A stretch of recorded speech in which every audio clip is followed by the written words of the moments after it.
बाहेरच्या राज्यातील आंबा विशेषतः केरळ, कर्नाटक, तामिळनाडू, गुजरात, कोकणातला देवगड हापूस, रत्नागिरी हापूस, वेंगुर्ला हापूस या नावानं राजरोसपणानं विकला जातोय हे गेल्या 1.5 महिन्यापासून मी सातत्यानं सांगत आलेलो होतो.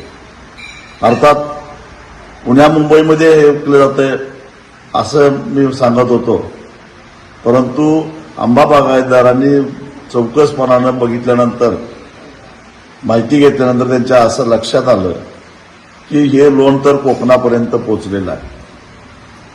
मुंबई गोवा राष्ट्रीय महामार्गाच्या बाजूला बाहेरचा आंबा कोकणातला म्हणून लेबल लावून राजरोसपणानं विकला जात होता आणि ते शेतकऱ्यांनी पकडलेलं आहे. म्हणजे एकाच वेळी ग्राहकांची फसवणूक आणि कोकणाच्या आणि विशेषतः देवगड, रत्नागिरी, वेंगुर्ला या ब्रँडच्या नावाचा गैरवापर हे राजरोसपणानं चालू आहे. मुळामध्ये ज्या पद्धतीनं कोकणातला आंबा विकला जातोय तेवढं उत्पादनच झालेलं नाही, तर हा आंबा येतोच कुठून, हा प्रश्न आम्ही वारंवार विचारत होतो. आज ते कार्यकर्त्यांनी सिद्ध करून दाखवलं आहे की ही बनवाबनवी आहे.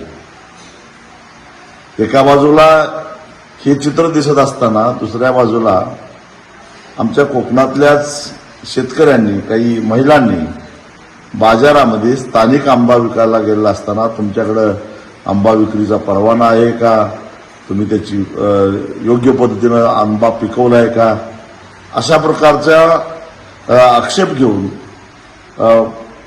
अन्न आणि भेसळ प्रशासनाच्या अधिकाऱ्यांनी स्थानिकांना त्रास द्यायचा उद्योग केला. एकूणच काय, कोकणातल्या लोकांना सुखानं जगूनच द्यायचं नाही असं सरकारनं ठरवलंय का? हे मुजोर अधिकारी असा त्रास देत असताना सरकार काय करतंय, स्थानिक लोकप्रतिनिधी काय करतायत?